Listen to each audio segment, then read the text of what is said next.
Welcome to this Solid Edge podcast, bringing you quick and easy tips and tricks from the experts.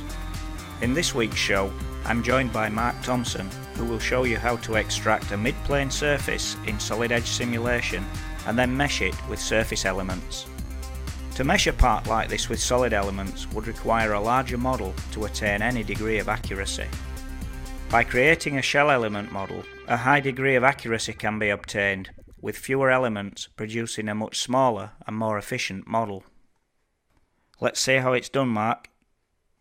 I've constructed a sheet metal file in Solid Edge ST3 with synchronous technology, and what I want to do is run a quick analysis on this. So what we'll do is we'll switch over to the simulation tab, because simulation is built right into Solid Edge, and you'll notice also that we can create a mid-plane surface.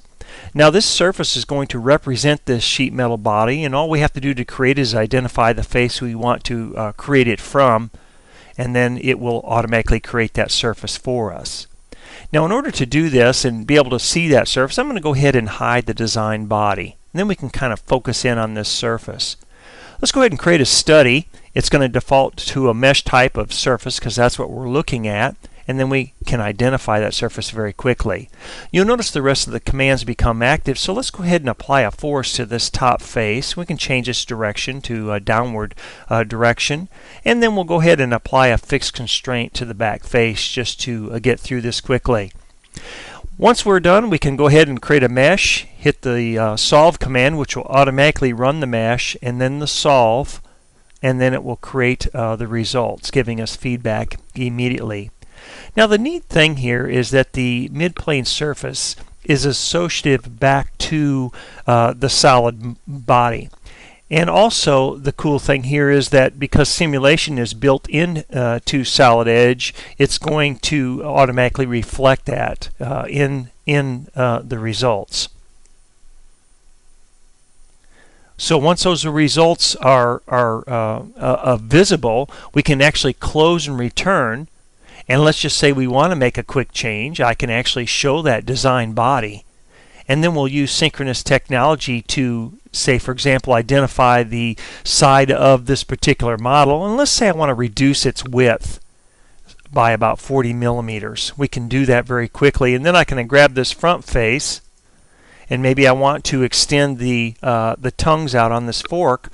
And let's bring that out about 40 millimeters.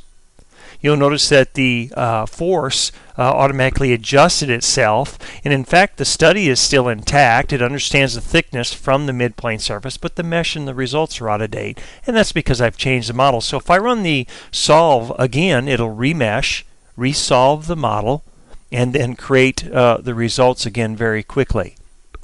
Again, the beauty of this is everything's built into Solid Edge ST3 with synchronous technology, and the mid-plane surface is also associated back to the model. So any synchronous changes that we make to the model will be reflected automatically in the results. This makes it very easy to use within Solid Edge. Thanks for showing how to efficiently analyze sheet metal components or parts with a thin-walled section. To learn more, go to siemens.com/solid edge or call your local Solid Edge channel partner.